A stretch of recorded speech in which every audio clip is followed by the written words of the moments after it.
बिस्मिल्लाहिर्रहमानिर्रहीम। Students first year, आज का लेक्चर केमिस्ट्री का बेसिक कंसेप्ट्स में जो लेक्चर टॉपिक है मास स्पेक्ट्रोमेट्री। देखिए, लास्ट हमने स्टडी किया आइसोटोप्स के बारे में और आइसोटोप्स की जो एवरेज एटॉमिक मास है या रिलेटिव अबंडेंस ऑफ आइसोटोप है। तो इसके लिए जो टेक्निक हम इस्तेमाल करते हैं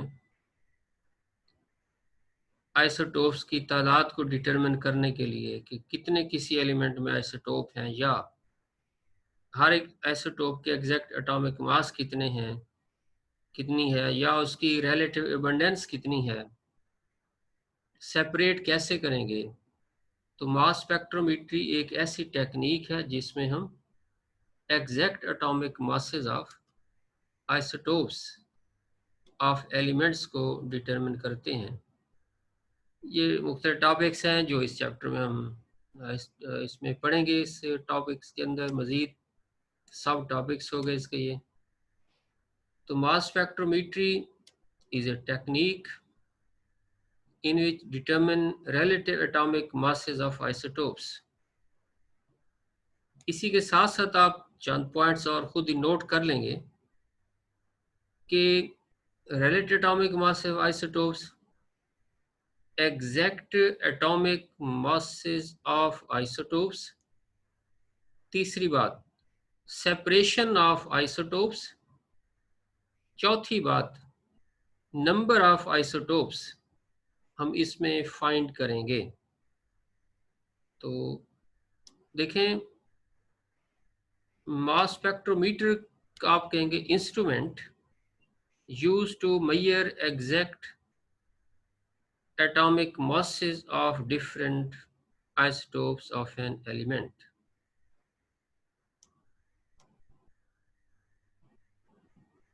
So by definition we can say that mass spectrometry is technique in which a substance is first volatilized, volatile उसे किया जाए, मीन उसे गैस में या वेपर्स में आप बदलें, and then ionised with the help of high energy beam of electrons. The gaseous positive ions thus formed are separated on the basis of their mass to charge ratio and recorded in the form of peaks. ये एक short सा उसका हमने बताया कि mass spectrometry की आप वजाहत किस तरह से करेंगे वेरी शॉर्ट में। Mass spectrum is the plot of data in such a way that M over E is plotted as abscissa and relative number of ions as ordinate। क्या मतलब इसका कि मास स्पेक्ट्रम एक ग्राफ प्लॉट करना है, Y axis पे relative abundance या relative number of ions, और जो एक्स एक्सिस है उस पर आप लेंगे मास, एटॉमिक मास, या m divided by E values भी आप उसमें लिख सकते हैं। m बाई जेड भी बास का लिख देते हैं चार्ज को रिप्रेजेंट करने के लिए। इसका अलहदा शॉर्ट क्वेश्चन देते हैं मास स्पेक्ट्रम का, तो एक ग्राफ इसमें आप मेंशन करेंगे। दो पॉइंट्स इसमें आप शामिल कर लें। देखिए, एक बात जहन में रखा करें, जब भी आप इस लेक्चर को व्यू करें तो आपके पास कॉपी पेन पेंसिल ज़रूर होना चाहिए। उन पॉइंट्स को जो एक्स्ट्रा पॉइंट्स हम मेंशन करें उन्हें आपने साथ साथ लिखते भी जाना है। तो बहरहाल देखें कि दो पॉइंट्स जो इसमें आप मज़ीद शामिल करेंगे कि number of peaks give number of isotopes and height of the peak give relative abundance of isotopes या relative number of ions। ये इसके दो MCQs एडजस्ट होते हैं कि पीक्स की जो तादाद है वो आइसोटोप की तादाद को ज़ाहिर करेगी। और पीक्स की जो हाइट है वो उसकी रिलेटिव एबंडेंस को रिप्रेजेंट करेगी। देखिए, दो किस्म के मास स्पेक्ट्रोमीटर होंगे। एक को हम आसन्स मास स्पेक्ट्रोमीटर कहते हैं और दूसरे को डेम्स्टर्स मास स्पेक्ट्रोमीटर कहेंगे। डेम्स्टर कंपैरेटिवली हम कहते हैं बेटर देन आसन्स है। वाई? बिकॉज जो आसन था ये कंस्ट्रक्ट जब किया गया तो इसमें सिर्फ गैसेस सैंपल को आप स्टडी कर सकते थे, लेकिन डेम्स्टर में अगर मटेरियल सॉलिड की शक्ल में है तो उसे भी हम स्टडी कर सकते हैं। यही इसकी एडवांटेज है।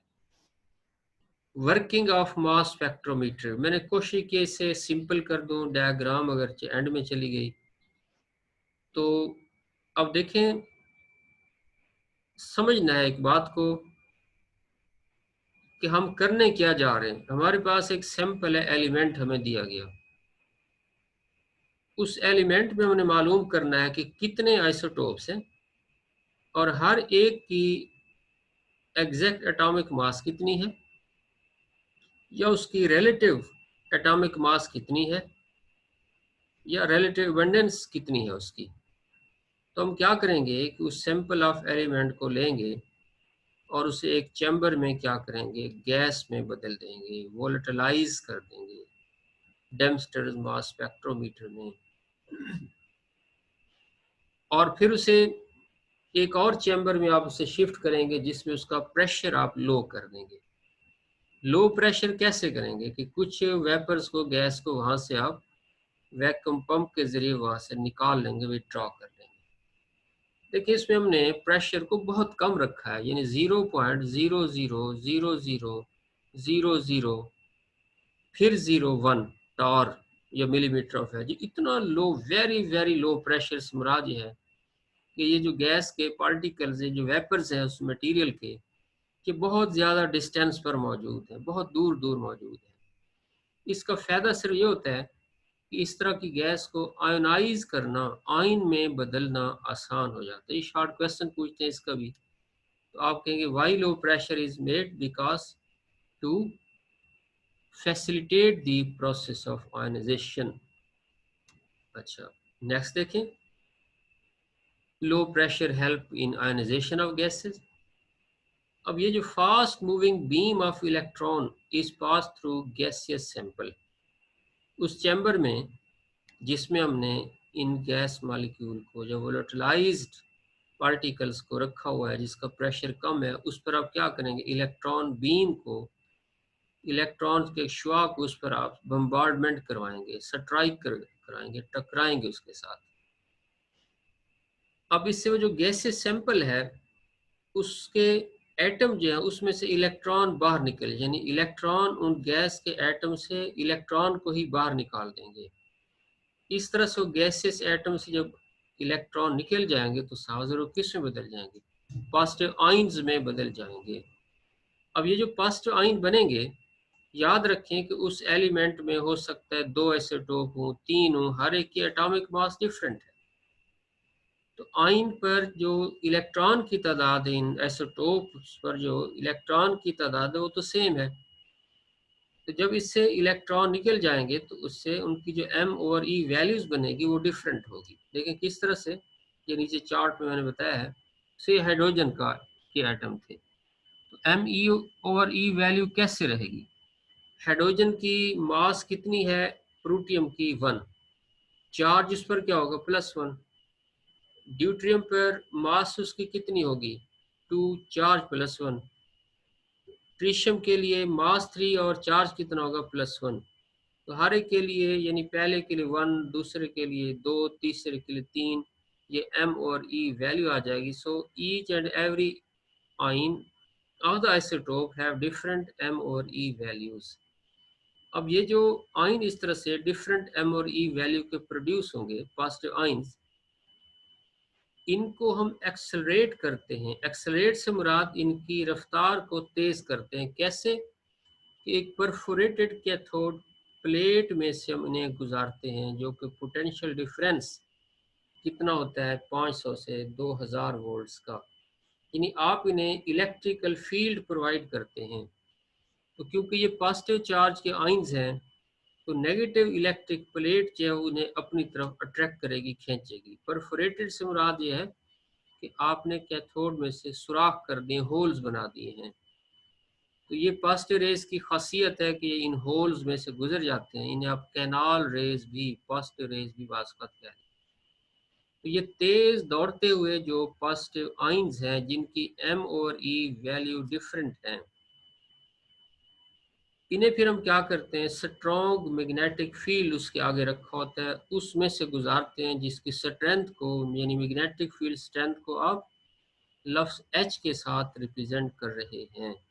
ये राइट एंगल्ड होगी to the electric field. Right angle से क्यों रहा, यानी मैग्नेटिक फील्ड और electric field they are at 90 degree to each other, एक ही प्लेन इनका नहीं होगा। तो ऐसी सूरत में फिजिक्स का असूल ये है कि अगर ये इलेक्ट्रिक और मैग्नेटिक फील्ड्स एक दूसरे के राइट एंगल्ड हों, तो इनका इफेक्ट एक दूसरे के अपोजिट होता है। बहरहाल जब ये fast moving positive ions magnetic poles में से गुजरते हैं, मैग्नेटिक फील्ड में से गुजरते हैं, तो ये उसके पोल्स के गिर्द सर्कुलेट करना शुरू कर देते हैं। ये एक रूल है इसका। अच्छा, इससे जब वो सर्कुलेट करेंगे तो अपनी डिफरेंट मास होने की वजह से, on the basis of their different masses, they circulate at different radii with concentric circles. ये लफ्ज़ आप नोट कर लेंगे, यहाँ नहीं लिखा हुआ, कि ये जो पॉजिटिव आयंस हैं ये कंसेंट्रिक सर्कल्स पर मैग्नेट्स के पोल्स के दरमियान में सर्कुलेट करना शुरू कर देंगे। कंसेंट्रिक सर्कल ये होता है कि ऐसे दायरे, ऐसे सर्कल जिनका मरकज एक ही हो। तो अच्छा, इस तरह से क्या हो गया कि क्योंकि उनकी मास डिफरेंट है और इस वजह से ये एक दूसरे से क्या हो जाते हैं, जुदा हो जाते हैं, सेपरेट हो जाते हैं। इससे आपने नोट कर लिया कि मास spectrometer is instrument that is used to separate the isotopes of an element from each other। किस तरीके से इसी मेथड को, जिसे आपने मास स्पेक्ट्रोमीट्री कहा है, इसी को हम इलेक्ट्रोमैग्नेटिक सेपरेशन भी कह देते हैं। यानी आपने आयंस को पहले इलेक्ट्रिक फील्ड से गुजारा है, उसके बाद आप उसे किस से गुजार रहे हैं, मैग्नेटिक फील्ड से गुजार रहे हैं। इसीलिए it is also called as electromagnetic separation. तो अब देखें, जिस वक्त ये आयंस एक दूसरे से जुदा हो जाएंगे, ये डायग्राम आप नोट करेंगे।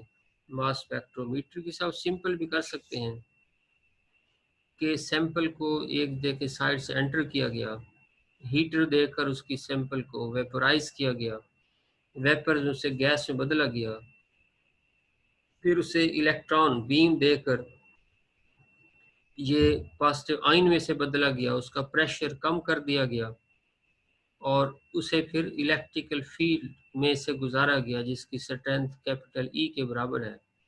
फिर आप देख रहे हैं कि एट राइट एंगल उसे हमने गुजारा है, मैग्नेटिक फील्ड को और इलेक्ट्रिक फील्ड एक दूसरे के साथ 90 डिग्री एंगल बना रहे हैं।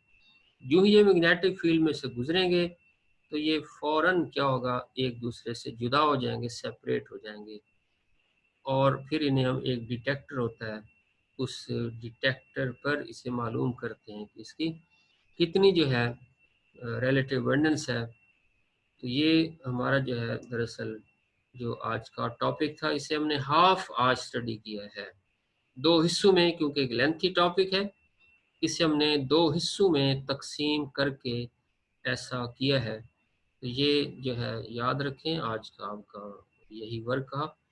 नेक्स्ट जो इसकी फर्दर जो इसका पार्ट रहता है कि हम उसे किस तरह जो है कार्बन 12 के साथ रिलेट करते हैं, मास स्पेक्ट्रोमीट्री इक्वेशन, उससे हम मेजरमेंट इलेक्ट्रोमीटर पर कैसे करेंगे, इलेक्ट्रोमीटर क्या चीज़ है, जो मॉडर्न इलेक्ट्रोमीटर है उसमें ग्राफ हम कैसे तरतीब देते हैं।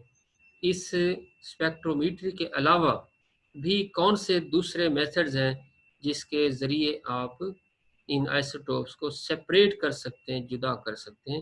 तो ये इंशाल्लाह हमारा नेक्स्ट टॉपिक होगा। Thank you very much. अल्लाह हाफिज़।